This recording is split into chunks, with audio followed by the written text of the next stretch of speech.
My name's Guy Kestevan. I've been a professional mountain bike and kit tester for nearly 25 years, and it's been almost 3 years that I've been dying to tell you about the bike I'm live ride reviewing today.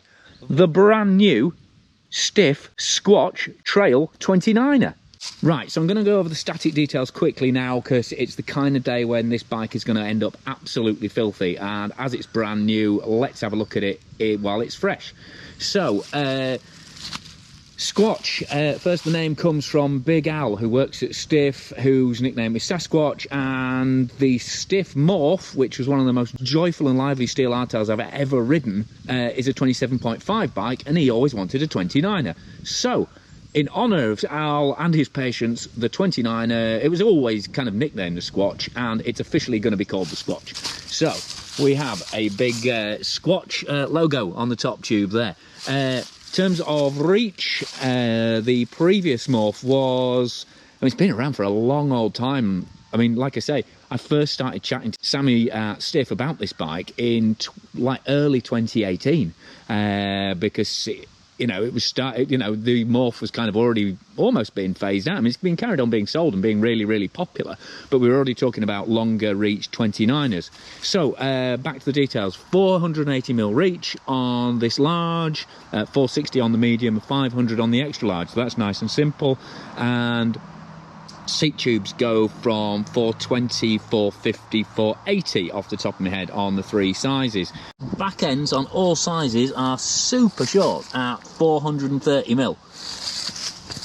And I just try not to get myself in the shadow there, and that's because they still using this really neat, they call it the 12 bore because it looks like shotgun cartridges, but it's I mean, it was devised by Brant Richards originally. It's kind of based on the work he did with On One and Ragley, and it's just basically a nice neat machined way of getting that chainstay out stepped around the chainring there, so masses of mud clearance even with this 2.6-inch tyre and this curved seat tube,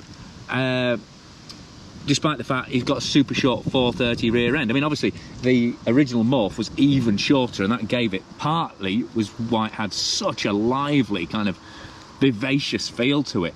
But we're getting all the same kind of tube profiles on this bike as well. Super thin leaf spring stays there. I mean, you can see they taper proper crimp down there for a long amount of the seat stay.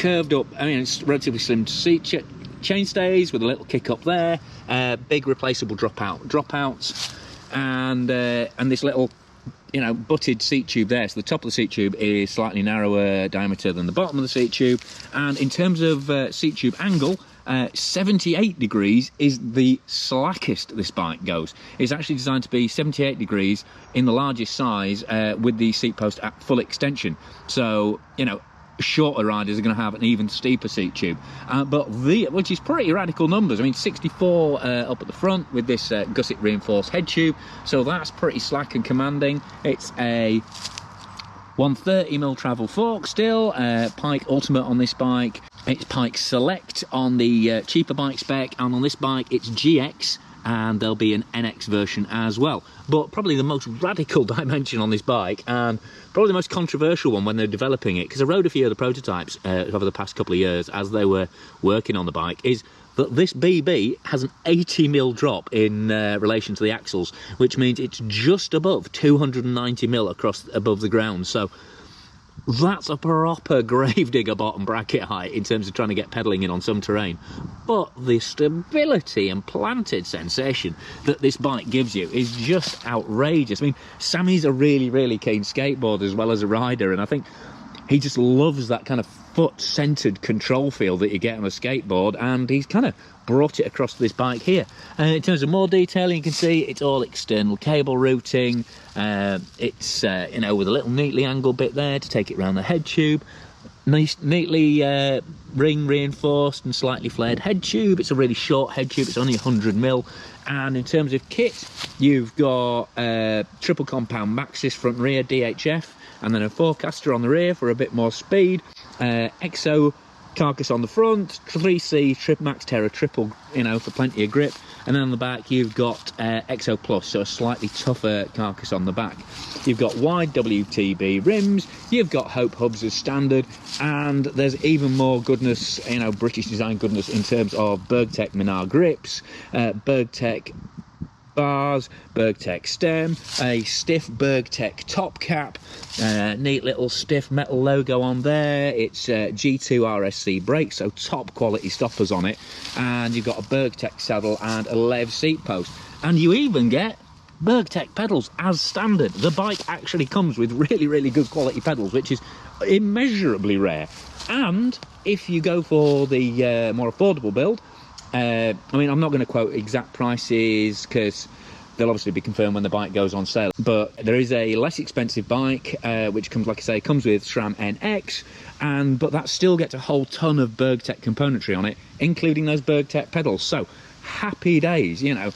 All the contact points and the frame itself, absolutely top class. Just flipped it round so you can see some of the detailing on the bike. On the back end here, you've got this really neat little rear brake mount tucked away inside the rear stays. You've got currently got a SRAM axle in these replaceable dropouts, but production bikes will come with a Bergtech axle with 6 and 5mm Allen key inserts on either end. So that's double the chance of you getting away with stripping the axle and not having to drill it out. So really nice little detailed safety feature there.